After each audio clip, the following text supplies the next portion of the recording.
He wasn't trying to rebel. He wasn't joking, laughing, or distracting others. He was only trying to be heard. In a class where his voice was always counted last, or not at all, he had finally found the courage to speak. But the moment he opened his mouth, the room didn't lean in. It shut down.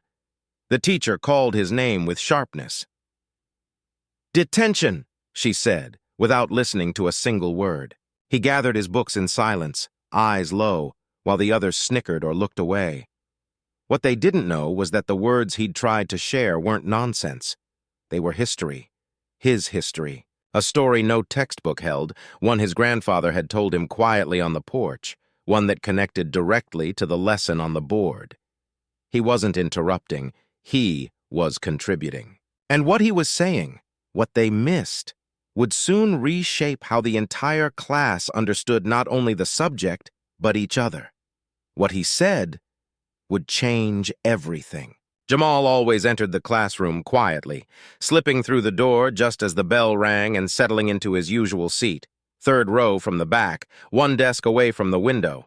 That seat had become his sanctuary. It offered just enough visibility to see the board and just enough distance to feel unseen. He didn't choose it because he liked hiding, but because years of sitting up front had taught him that visibility came with its own burden. When he raised his hand too quickly or corrected someone too confidently, eyes rolled.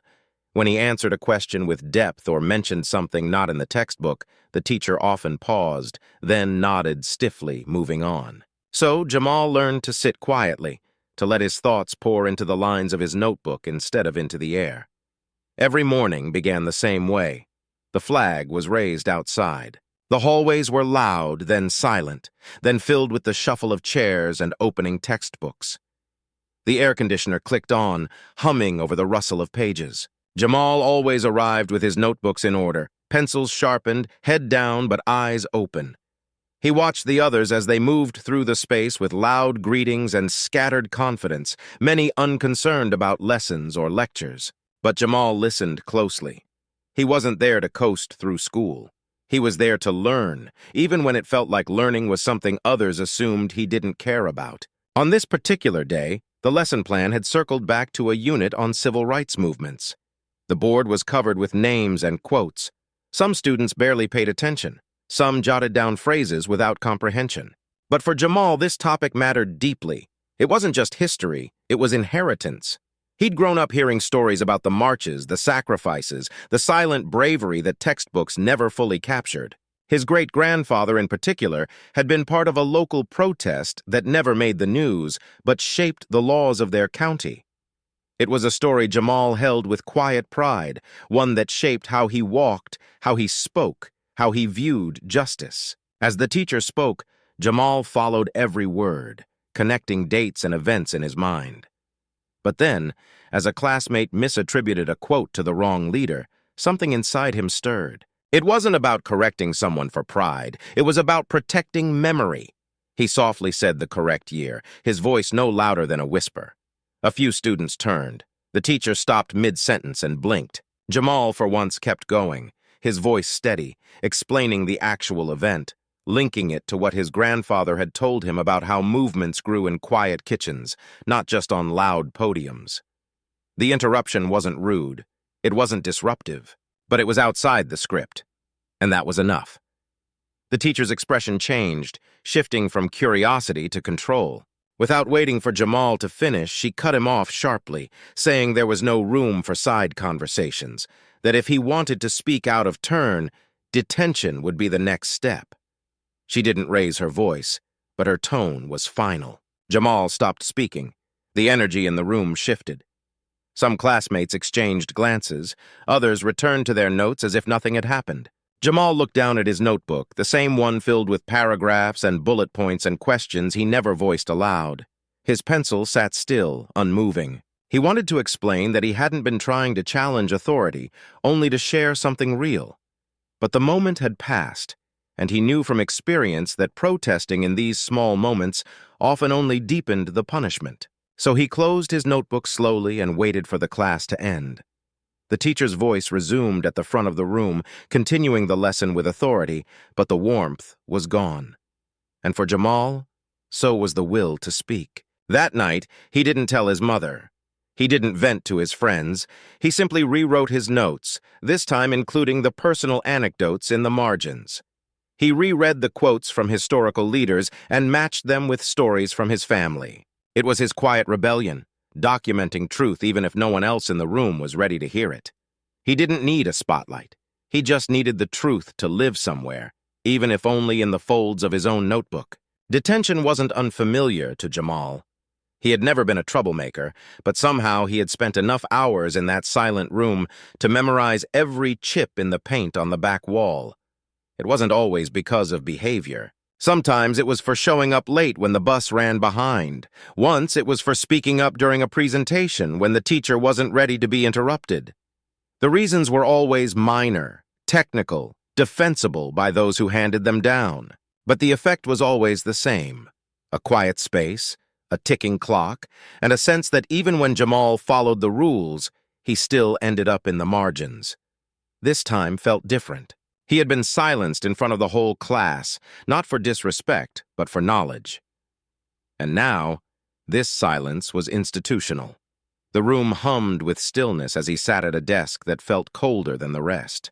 His backpack sat at his feet, still heavy with books he'd planned to read later. He didn't open any of them.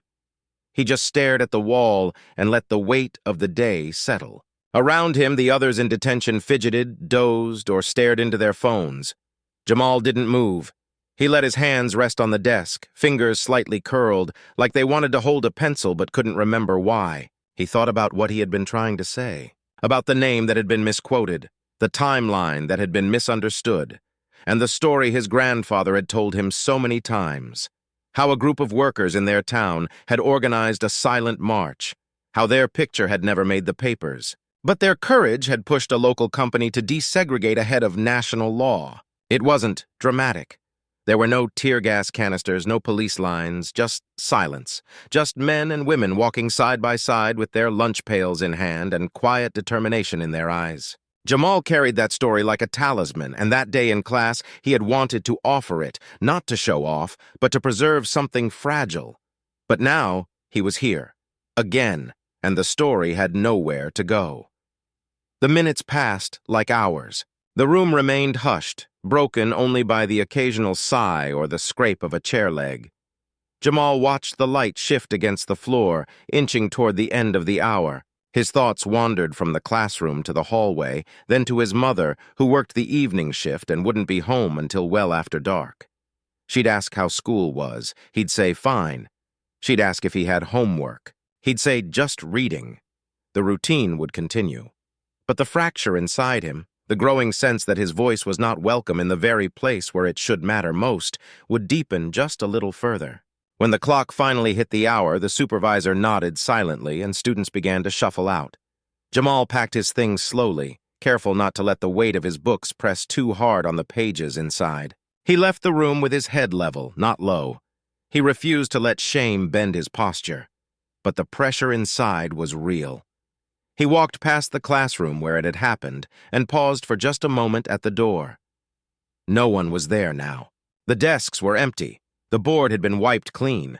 His presence meant nothing to the walls or the windows, but to Jamal, they were witnesses. He made his way to the library, the one place on campus that didn't feel like it had already decided who he was. The librarian gave him a nod and said nothing as he entered. He walked between the rows of shelves, letting his fingers graze the spines of books he'd already read twice, searching for something new. Eventually, he sat down and opened his notebook. Not the one for assignments, the other one. The one he used to write things that didn't fit into any lesson plan. He flipped to a blank page and began to write, not about what had happened, but about what he had meant to say. He wrote the full story of the silent march. He described his grandfather's boots, the cracked sidewalk, the way the whole town seemed to hold its breath that day. He didn't use quotes or citations. He just wrote it like it lived in his blood. By the time he closed the notebook, the sky outside had begun to turn purple. The streetlights flickered on one by one. He tucked the book under his arm and walked out without saying goodbye. The detention had ended, but its residue lingered, not as a punishment, but as a challenge.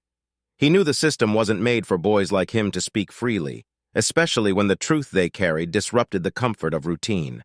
But he also knew he wouldn't stop trying. There were more stories to tell, more truths that deserved space.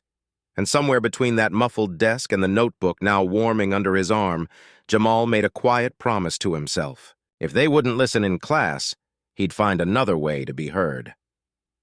The next morning began like any other, filtered through the soft rustle of tired sneakers on concrete and the distant sound of buses hissing to a stop. The sky was still holding on to its early gray, and Jamal moved through the halls with quiet precision. His eyes met no one's. His shoulders were steady, not slumped but not proud either. Somewhere in between, as if he was conserving energy for something that hadn't yet revealed itself. His mind was still tangled in the story he had written in the library the day before.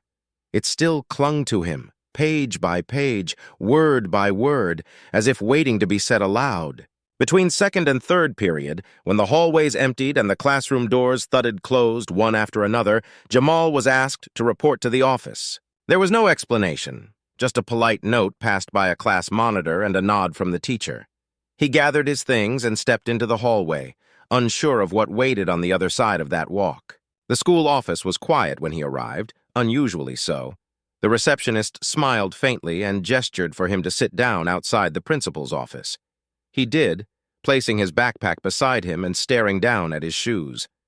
Minutes passed. Then the door opened. But it wasn't the principal who stepped out. It was the teacher from yesterday, the one who had silenced him. Her face wasn't the same as it had been in class. It lacked its usual sharpness, the lines around her mouth softer, her posture oddly unsure. She looked at Jamal for a moment as though weighing something too delicate to be spoken quickly. Then she asked him to come in. The room smelled of old paper and polished wood. The blinds were half closed, slicing the morning light into thin beams that cut across the floor. Jamal stood near the doorway, unsure whether to sit or wait for instructions. The teacher moved behind the desk but didn't sit either. Instead, she reached into a drawer and pulled out a single sheet of paper. She looked at it, then back at him. She had found his notebook, or more precisely, someone had turned it in after he'd accidentally left it behind in the library. At first, she had assumed it was homework. Then she read the first few lines, then the rest. Now she stood here, notebook in hand, clearly shaken in a way Jamal couldn't yet read. She didn't offer a speech. She didn't offer excuses. Instead, she handed the notebook back to him, slowly, like it was something sacred. Jamal took it, fingers brushing the cover that now felt more valuable than anything in his backpack. For a long moment, no one said anything. And that silence, unlike the one in detention, felt full of potential. She finally said she had been wrong, that she had interrupted not just a comment, but a truth she didn't take the time to hear. That in a room full of students trying to finish a chapter, he had tried to open one. Jamal didn't know how to respond. The validation felt strange, unexpected, but it was real. Then she did something else Jamal never saw coming. She asked if he would be willing to read his story aloud to the class. The very same classroom where he'd been shut down, where his voice had felt disposable. Now, she was asking to make space for it. He hesitated, not because he was afraid, but because the weight of being truly heard after so long takes time to settle. Still, he nodded. The next day, it happened. The desks were filled as usual. Backpacks leaned against chairs. The lights buzzed faintly above. But this time, the teacher didn't begin with the lesson. She turned to Jamal and invited him to come forward. Some students looked confused. Others whispered. But Jamal stood, walked to the front, and opened his notebook. And then he read. His voice didn't tremble. It didn't rise to prove anything. It just moved forward, steady and clear, painting the story exactly as it lived in him. He spoke of the silent march, of his grandfather's voice, of the history that doesn't appear in textbooks but lives in backyards and kitchen tables. He saw eyes widen, hands still. Even the ones who had barely paid attention before now sat upright. When he finished, there was no applause. Not because it wasn't deserved, but because something bigger hung in the air. A silence that wasn't empty. A silence that listened. That day changed nothing about the curriculum, but it changed everything else. The classroom didn't look different at first. The same worn-out desks stood in uneven rows, scuffed at the corners and etched with names of students long gone. The whiteboard still bore the ghost traces of yesterday's formulas, and the windows let in the same pale morning light that stretched across linoleum tiles. But something intangible had shifted, and the room no longer felt like a space bound by routine. It had become a place where something real had happened, and everyone had noticed, even those who didn't know how to name it. The teacher entered more quietly than usual that morning. Her steps didn't announce authority, they carried thought. She held a folder pressed to her chest, and for a moment, before the bell rang, she looked over the students with something like wonder. Her gaze lingered just a bit longer on Jamal, seated in the third row again, the notebook now tucked inside his backpack like a passport to another world. Instead of jumping into the assigned material, she did something unexpected. She set aside the lesson plan and wrote a single question on the board. The marker squeaked faintly as she underlined it. "Who tells your story?" The students stared. Some tilted their heads. Others smirked and glanced at each other, unsure whether this was a test or a warm-up. But Jamal's eyes didn't flinch. He knew what she was doing.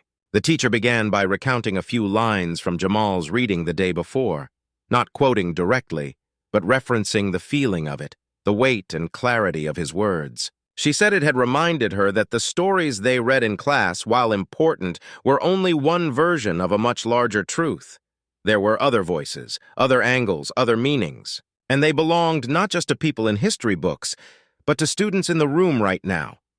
That day marked the beginning of a shift, not a revolution, not something loud or sudden, but a quiet turning of the tide. The teacher began assigning optional writing prompts tied to personal history, family interviews, ancestry reflections. Students were invited to share if they wanted. Some refused at first, some shrugged it off. But over time, more began submitting essays with crumpled edges and awkward paragraphs about grandparents who came from places no one could pronounce, about old photos pulled from shoeboxes, about names changed at borders and traditions revived at kitchen tables. A project board was cleared in the back of the room and filled slowly, week by week, with printed stories and drawings and scanned letters.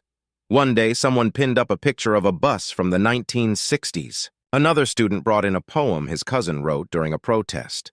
It wasn't part of the syllabus, but it became part of the room. Jamal watched it unfold with cautious optimism. He didn't speak more than usual. He didn't take on any spotlight. But his presence, once overlooked, now carried gravity. Students who had once barely noticed him now asked what book he was reading. One even asked to borrow his copy. At lunch, he found himself invited into conversations, not always deep ones, but real, human ones. He responded carefully, choosing his words the way a sculptor shapes clay. The teacher, for her part, didn't become someone entirely new. She still assigned grammar quizzes. She still handed out reading packets. But she also started pausing when students raised their hands, not just waiting for the right answer, but listening for the truth behind it. One Friday afternoon, as the final bell echoed through the halls and students flooded out with their usual weekend energy, she pulled Jamal aside. She handed him a book, not from the school inventory, but from her personal shelf. It was a collection of essays by writers of color, with handwritten notes in the margins. She told him she thought he might find pieces of himself in there, or maybe paths to somewhere else. Jamal took it with quiet gratitude, not needing to say much. Words had already been spoken when it mattered most. Outside that classroom, the world moved on unchanged. School buses still pulled up in clouds of diesel smoke. The cafeteria still served too many chicken sandwiches. Teachers still graded tests late into the night, but inside room 108, the air carried a different kind of weight, one that said voices mattered, one that remembered what it felt like when a student, for just a few minutes, made everyone stop and really listen. Jamal didn't intend to become a symbol. That sort of weight belonged to statues or speeches, not to a boy who still carried last year's backpack and sometimes forgot his lunch. But as the weeks passed and his words echoed beyond that moment in detention, he found himself drawn into conversations he never expected to be part of. It started with a teacher from a neighboring class who stopped him in the hallway and asked if he could read the piece Jamal had written. Then another teacher mentioned it in the staff lounge, and soon someone from the district's Student Equity Committee reached out. They asked if he'd consider speaking at a small panel they were organizing, just a gathering of students and teachers to talk about inclusion and classroom culture. Jamal didn't say yes immediately. He wasn't sure if they wanted his story or just the appearance of listening, but something in him whispered that if he stayed silent now, the silence might return. The day of the panel, Jamal sat at the end of a table in the library, the same one he used to slip through unnoticed when the halls felt too loud. Now the seats were filled with students, teachers, even a few parents. He didn't prepare a speech. He didn't bring notes. He just looked out at the faces and thought about how many times he'd felt invisible in rooms like this. Then he spoke, not with the rhythm of someone trying to impress, but with the clarity of someone who had waited long enough. He talked about feeling unseen, not in the obvious ways, but in the quiet neglects. When a teacher assumed he wasn't paying attention because he didn't raise his hand, or when he got pulled aside in the hallway for no reason other than how he looked, in a hoodie. He spoke about the difference between being disciplined and being understood, between order and justice. And when he finished, the silence was complete. Not heavy, not awkward, just full, like everyone was still inside his words. That day, other students spoke too, ones who had never said much in class. They talked about assumptions, about the weight of names mispronounced, about sitting at lunch tables that always felt too empty. Jamal listened with the same focus he brought to books, absorbing every story like it was fuel. Afterward, a girl from a different grade caught up with him by the lockers. She told him that his words reminded her of her older brother, who used to write poems but stopped sharing them because he thought no one cared. That night, Jamal wrote for hours, not for a class, not for a panel, just for himself. He filled page after page in his notebook, not worried about grammar or form, only about saying what had waited too long to be said. Word spread slowly but surely. A counselor asked if Jamal would help start a student-led discussion group, something informal where peers could talk openly about their school experience. He agreed with one condition. It had to be real, not performative, not just another checkbox. The first meeting was small, 4 students and a teacher, but it grew. By the third week, they had to move it to a bigger room. People came not because they had to, but because they wanted to. They brought their stories, their frustrations, their questions. And Jamal didn't lead like a lecturer, he guided like a reader turning pages in a shared book. Outside of school, things were quieter. Jamal still walked the same route home, still passed the same corner store, still lived in a neighborhood that didn't make headlines unless something went wrong. But inside him, something had shifted. He began to carry himself differently, not with arrogance, but with assurance, like someone who knew the worth of his voice even if others didn't always recognize it right away. At night, he kept writing. Sometimes he sent pieces to teachers. Sometimes he folded them up and tucked them into the back of his bookshelf, waiting for the day he'd know exactly what to do with them. One evening, his English teacher emailed him an opportunity, a youth essay contest sponsored by a statewide organization. The theme was Voices of Change. Jamal stared at the screen for a long time before opening a blank document.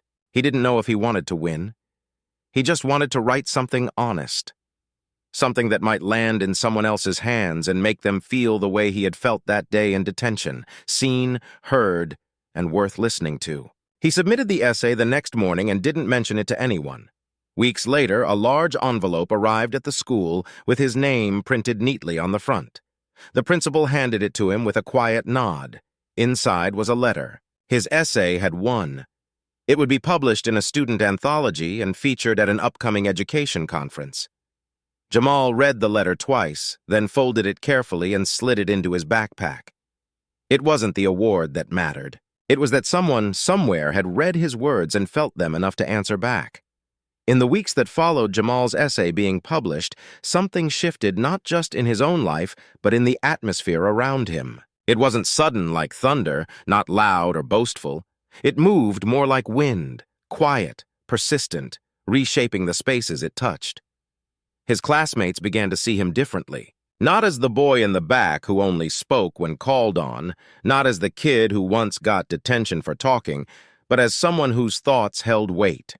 Teachers now asked for his input in class discussions and nodded when he raised his hand. Even those who had never really noticed him before began to pause in the hallway to say something small. A compliment, a question, a thank you. It was never about the essay itself. It was about what the essay made visible, what had always been there. Jamal remained grounded. He knew that attention could be fleeting, that the same people who applauded you one week might forget your name the next. But he also knew that stories had a way of sticking, of planting something in the soil that could grow even after the storyteller left the room. So he kept writing.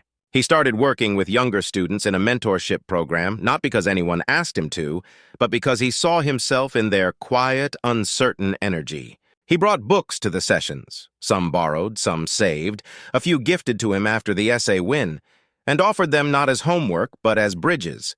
The kids responded. They didn't always say much, but they listened. They stayed after. They came back. At school board meetings, his name began to surface, mentioned as an example of student leadership. He was invited to speak at a teacher training session where he read from a new piece he had written. This one focused on what classrooms could become when empathy came before enforcement. The teachers in the room didn't clap out of politeness. They stood up because the truth didn't leave them much choice. After that, a local newspaper asked to interview him. The article was short, but the headline stayed with him for days. Not just a story, how one student changed a conversation. Jamal didn't think he had changed anything, he had just told the truth. But maybe that was enough. Maybe that was where all real change started. The librarian who once supervised his detention reached out too. She told him that after hearing about his writing, she'd added a display in the library, books by young Black authors, poets, and activists. She called it Voices Rising, and at the center of the shelf she'd placed a copy of his published essay. It wasn't the final copy, not the one from the contest. It was a printout of the draft he had emailed to his teacher, scribbled with notes in the margins, some words underlined, others circled. She framed it with a small card underneath that read, "This one mattered." Jamal went to the library after school to see it. He stood there for a long time, not reading, just taking in the stillness. That display wasn't about him. It was about possibility. It was a message for any student who had ever been told to stay quiet, to wait their turn, to stick to the rules even when the rules ignored them. Outside, life moved as it always did. Buses came and went. Homework still piled up. People had good days and bad ones. But inside Jamal, a line had been crossed, not by accident, not because someone gave him permission, but because he had chosen to speak, and others had chosen to listen. His mother, who had always believed in him even when the system didn't, cried when he brought home a second letter, this time an invitation to attend a youth leadership retreat over the summer. She read the letter twice, then hugged him for a long time. It wasn't the retreat that moved her. It was the fact that someone outside their home finally saw what she had seen all along. Jamal knew he wouldn't always have an audience. There would be days when no one read his words, when classrooms still misunderstood boys like him. But he also knew that a single story, told in truth, had the power to open locked doors. That the smallest voices sometimes left the loudest echoes. On the last day of the school year, he sat on the library steps with his notebook. The hallway behind him was empty, lockers already cleared. He turned to a blank page, not to reflect on what had happened, but to begin again. Not just to write a new story, but to become one.